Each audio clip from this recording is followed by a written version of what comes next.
నమస్కారం అధ్యక్ష.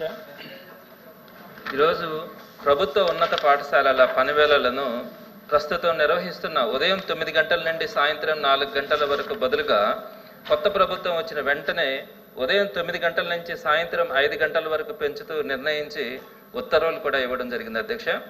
ఈ పాఠశాల పనివేళలు పెంచాలంటే విద్యార్థుల మానసిక స్థితి గురించి ఆలోచించాలా, అలానే సాయంత్రం 5 గంటలకు పైన సరైన రవాణా సౌకర్యం ఉందా లేదా అన్నది చూడాలా, బాలికలకు భద్రతా సమస్యలు తలెత్తే అవకాశం గురించి ఆలోచించాలి, మహిళా ఉపాధ్యాయుల సమస్యల గురించి కూడా ఆలోచించాలి. ప్రధానంగా విద్యార్థి తరగతి గదిలో ఎంత సమయం శ్రద్ధగా అభ్యసన జరిపే అవకాశం ఉన్నది అన్న అంశాలను గమనించి ఈ నిర్ణయం తీసుకుని ఉండాలి అధ్యక్ష. దీనిపై విద్యావేత్తలు, మానసికవేత్తలు, అలానే ఉపాధ్యాయ సంఘాల అభిప్రాయాలతో పాటు వివిధ రాష్ట్రాల్లో అమలవుతున్న పని గంటలను పరిశీలించిన తర్వాత మనము తీసుకున్న నిర్ణయం 9 గంటల నుంచి 5 గంటల వరకు ఉండాలన్నది గ్రౌండ్ లెవెల్లో చాలా సమస్యలకు దారితీసే అవకాశం ఉంది అధ్యక్ష.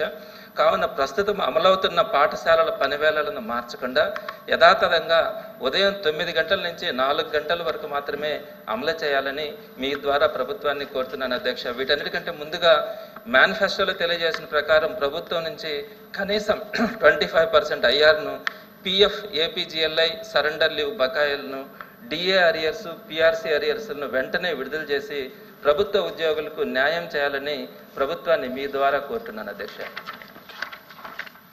The House is adjourned to meet again at 10 a.m. on Friday, the 22nd day of the November 2024.